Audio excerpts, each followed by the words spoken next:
questioned Jennifer's immediate family and close friends to see if any of them could have a motive to abduct her.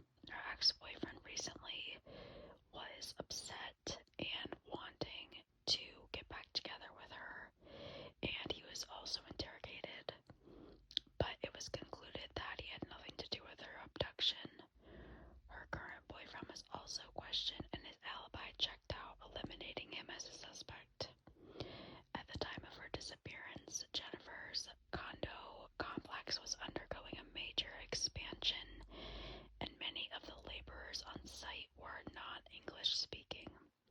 Jennifer had previously told family members on several occasions that the construction workers constantly were catcalling her, whistling at her, and harassing her, just like verbally.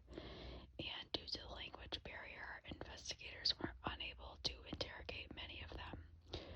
No other leads regarding them were discovered, the workers that is. Her computer was taken for forensic examination, which revealed that a manager where she worked desired to have a relationship with her, but she refused his advances because she opposed workplace relationships. And so that was just like an added little weird thing, but I think they looked into it and there was nothing that came out of it. Jennifer is still considered missing and endangered by the Orlando Police Department, FBI, Orange County Sheriff's Office, FDLE, NCIC, NCMA, and Interpol. Jennifer also remains on the FBI's most wanted/missing list. So, this is another one that's so frustrating because it's like you have this security footage, but the person just happened to be kind of like obstructed from view, and the footage was grainy, and I think that I honestly don't know what happened to her. I think that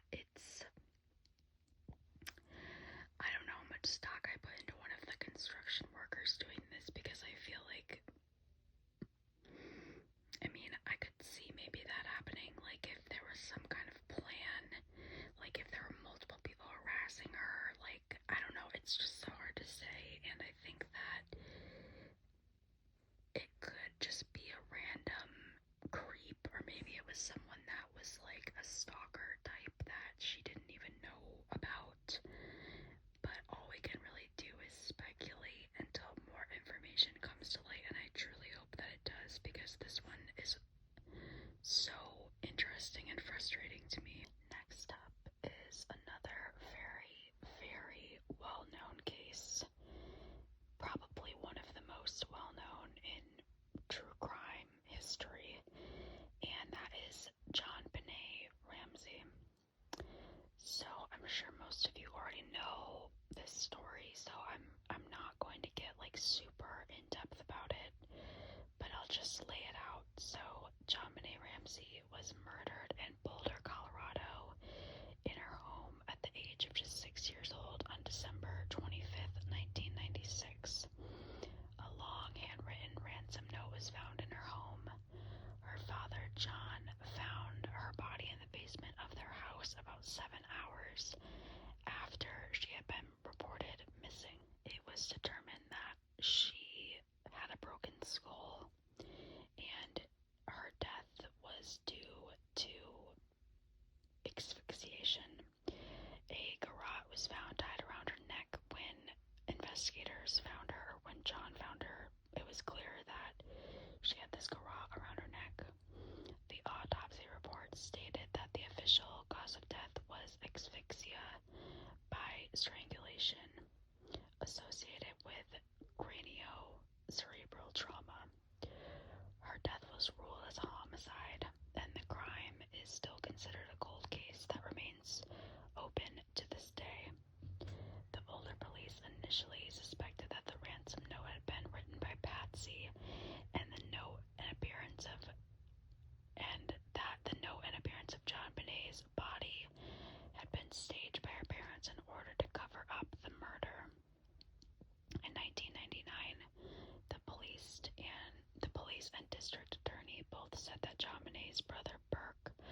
was 9 years old at the time of her death, was not a suspect.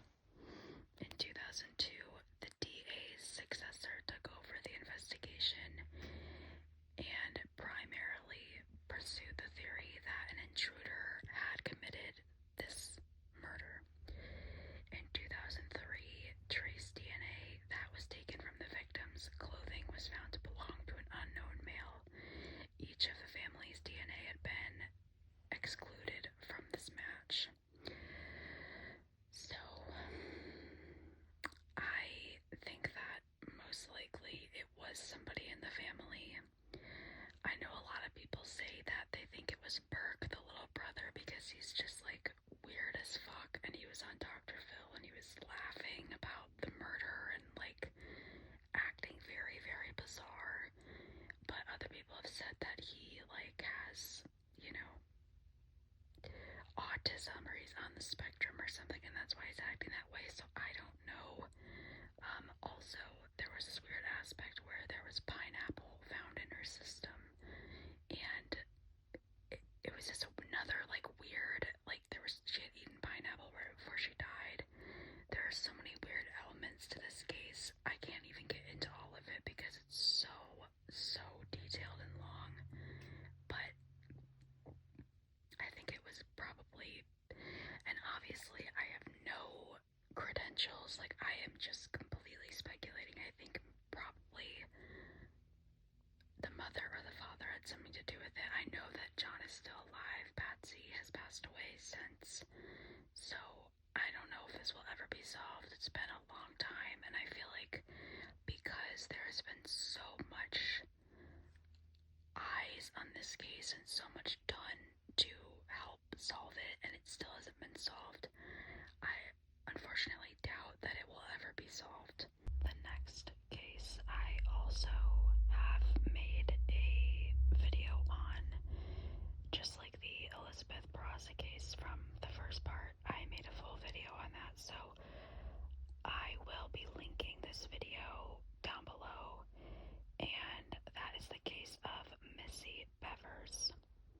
So this case is truly insane to me. This is definitely, just like Elizabeth Barraza and their case, this is in my top true crime cases that just confuse the hell out of me and are so interesting to me because of what happened. So,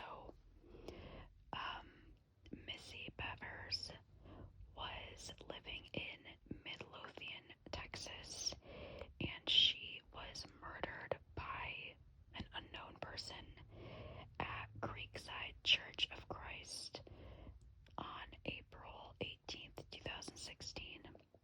She was a fitness instructor, and she usually did her sessions outside, but it was supposed to be raining that day, so she informed her class that she conducted that they were going to be doing their class inside this church instead.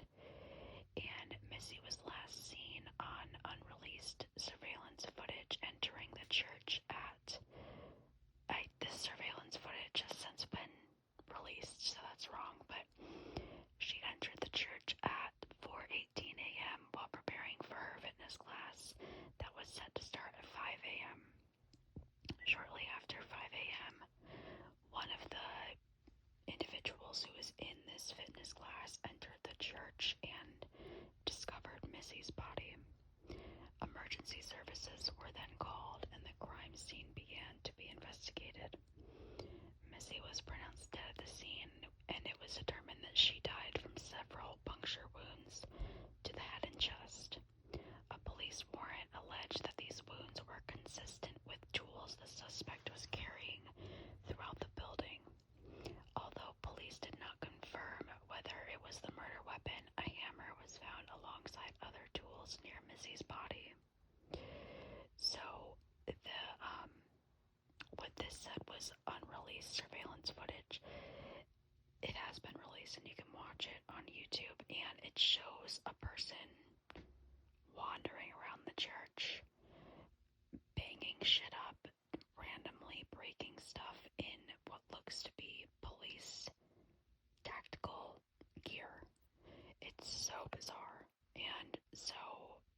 obviously that's the person who killed her. So the police checked the church's surveillance footage camera system early on in the investigation, and the cameras outside were not functioning on the day of the murder, but cameras inside the church were functional. And this person, the suspect, was walking around and smashing everything at around 4 a.m. So they were there before Missy got there. And it was unclear from the footage whether it was a man or a woman. They were wearing what appeared to be a SWAT police outfit and tactical gear from head to toe. And the police originally thought that it was a male, but then changed their stance and believed it to be a female. They also noted that the suspect had a strange gait based on what was seen in the surveillance footage, and they walk weird.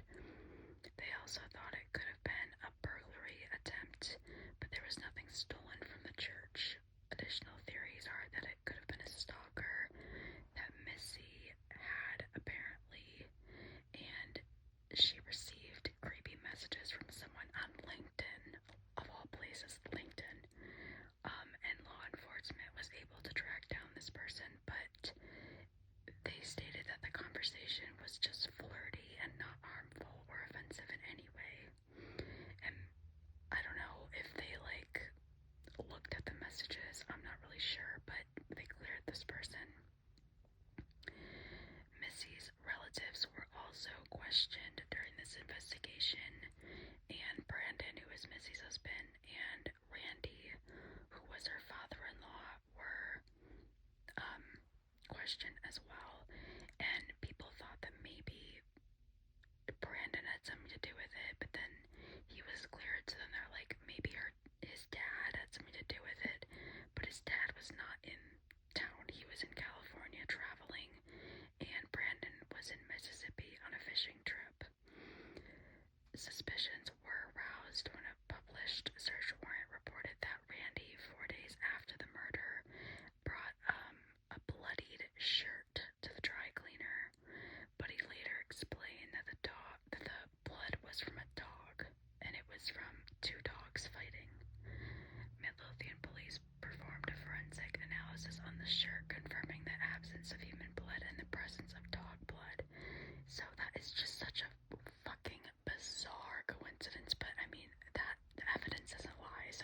Indigenous people right now, and I will leave the websites that I used down below. I found this all very eye-opening because I know that this is a big issue, but I didn't know how major it was. So I also think that in the future, I want to make a video focused on a specific case of a missing indigenous person. I'm sorry, I'm so bad with pronouncing words. Okay, so May 5th is Missing and Murdered Indigenous People, MMIP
missing children while authorities investigated the deaths at the home as homicides.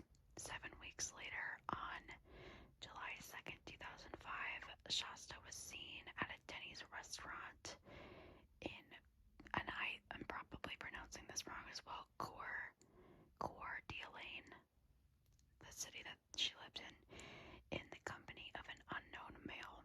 2 customers and a couple workers recognized her from media reports, so they called authorities, and they kind of positioned themselves to make sure that the man and Shasta would not leave the restaurant. The police arrived and arrested the man, who was later identified as Joseph Edward Duncan, and Shasta identified herself to the waitress at the restaurant and authorities. She was then taken to the hospital for medical treatment and to be reunited with her father. Police detained Duncan on kidnapping charges and on an outstanding federal warrant. On July 4th, 2005, investigators found human remains at a campsite in the Lolo National Forest near St. Regis, Montana.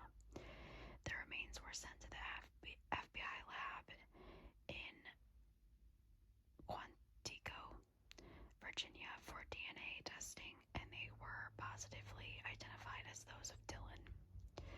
During the trial, it emerged that Duncan shot Dylan at point-blank range by holding a sawed-off 12-gauge shotgun to his head. Shasta spoke with investigators more later on.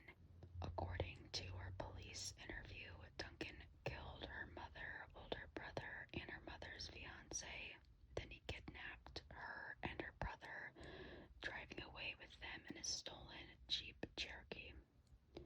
Shasta told investigators her mother came into her and Dylan's rooms and said someone is in the house. They went into the living room where they saw Duncan wearing black gloves and holding a gun. Duncan tied her mother's hands with zip ties and did the same to her mother's fiance and then her brother Slade. Shasta and Dylan were removed from the house and placed outside on the lawn. While waiting with her brother, she heard multiple thumping sounds from inside the house. She then saw her injured older brother staggering away from the entrance to the house. Duncan then bludgeoned the 3 to death and proceeded to take Shasta and Dylan in his car. Duncan took both children to other locations where he repeatedly R-worded and tortured them for 6 weeks. Shasta stated that they drove a long distance and stayed in 2 different campsites, where Duncan told her of having beaten her family members to death with a hammer. Shasta told investigators how Dylan was murdered as well, and Duncan insisted that his death was an accident. Shasta was standing on the other side of Duncan's Jeep when she heard a loud boom. She then ran to the other side and saw Dylan lying on the ground screaming. Duncan was digging through a clear plastic box looking for beer when a shotgun that was also kept in the box went off, hitting Dylan in the stomach. Shasta said that she then saw Duncan put the shotgun to Dylan's head and pull the trigger, but it failed to fire. While Dylan begged Duncan not to kill him, he reloaded the gun, put it back to the boy's head, and pulled the trigger. Just absolutely like a psychopath. Are you kidding me? Dylan was killed instantly, obviously, and according to Shasta, Duncan then started crying and told her that he only killed him to put him out of his misery. Shasta reported that Duncan nearly killed her days after killing Dylan. She said that he gave her the choice to be killed either by strangulation or with a gun. Shasta chose the former, and Duncan proceeded to wrap a rope around her neck and tightly pull it, causing her to start suffocating. However, she summoned enough breath to beg Duncan to stop, using his nickname Jet, and he immediately did.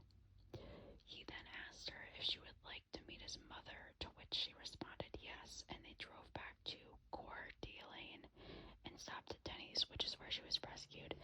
The fact that he was just like in the midst of strangling her, and then he's like, do you want to come meet my mom? Like, what the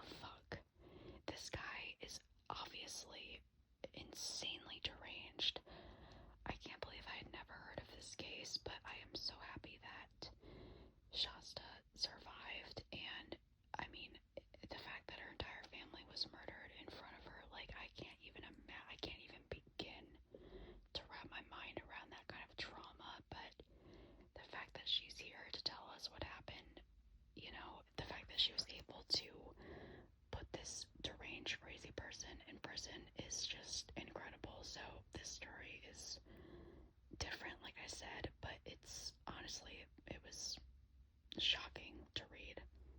Okay, this is the last case that was commented, and that is of Elisa Lam. This is a pretty popular case as well, so I'm sure a lot of you know about it. But Elisa was a 21-year-old from Vancouver, British Columbia, Canada, who was traveling across the U.S. when she was found dead in Los Angeles, California at the Cecil Hotel in a water tank on the roof of the hotel. She was last seen alive on January 31st and was reported missing by her parents on February 8th. Her body was discovered by a hotel maintenance worker investigating complaints of flooding and low water pressure. Interest in Elisa's disappearance increased on February 13th when the LAPD released security camera footage of her behaving erratically in a hotel elevator on the same day she was last seen alive. Her autopsy was inconclusive in determining the manner of death. However, the LA County Coroner's Office ruled her death an accident, with bipolar disorder being a significant contributing factor. Elisa had been diagnosed with bipolar disorder and depression. She was also prescribed several medications for her mental health issues. According to her family, who reportedly kept her mental illness private, she had no history of suicidal ideations or attempts, although one report claimed she had previously gone missing for a brief period of time. She had a history of not taking her bipolar medications and as a result, on several occasions, suffered hallucinations that would cause her to hide under her bed for refuge. She was hospitalized at least once for one of these incidents. The full coroner's report stated that Elisa's body had been found naked with the clothing similar to what she was wearing in the elevator video, floating in the water coated with a sand-like particle. Her watch and room key were also found with her. There was no evidence of physical trauma, sexual assault, or suicide. Toxicology tests showed traces consistent with prescription medication found among her belongings, plus non-prescription drugs such as cyanidab and ibuprofen.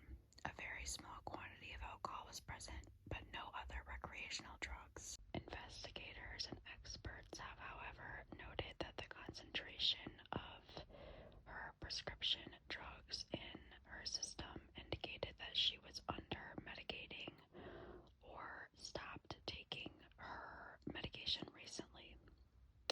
The investigation had determined how Elisa died, but didn't initially offer an explanation for how she ended up in this tank. Doors and stairs that access the hotel's roof are locked, with only staff having the passcode and keys. Any attempt to force them open would supposedly have triggered an alarm. The hotel fire escape could have allowed her to bypass those security measures, and her scent trail was lost near a window that connected to it. And that was indicated from police docs, obviously, that went in with officers to investigate the crime scene. A video posted to the internet after Elisa's death showed that the hotel roof was easily accessible via the fire escape and that two of the lids of the water tanks were open. It was a bit unclear if she could have lifted the lid to the water tank on her own because they were super heavy, and also was initially reported that the lid was closed, but it was later clarified that it was open when the maintenance worker went up to the roof. And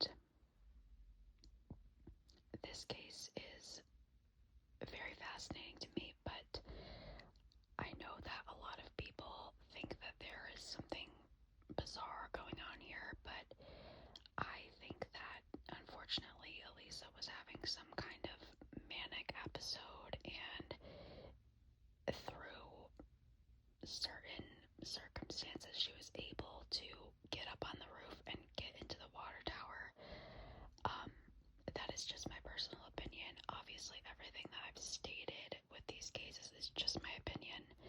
If you think something differently, that is completely fine, but just based off of what I've watched about this case and everything involved in it, I don't think that she necessarily meant to commit suicide. I think that she just somehow ended up in the tank as a result of her bizarre behavior. So, all of it is super ominous though and very creepy, and this hotel in itself is just such a notorious location. Like, Richard Ramirez, the serial killer, was living there for a while.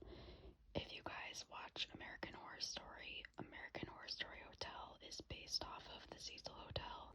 The elevator footage is extremely eerie to watch, and this case is just obviously very upsetting as well. Like, Elisa just seemed to be trying to kind of figure out who she was, and she was on this journey, this traveling experience on her own, and this is how it ended. So it's horrible, and I don't know. I mean, maybe something else happened.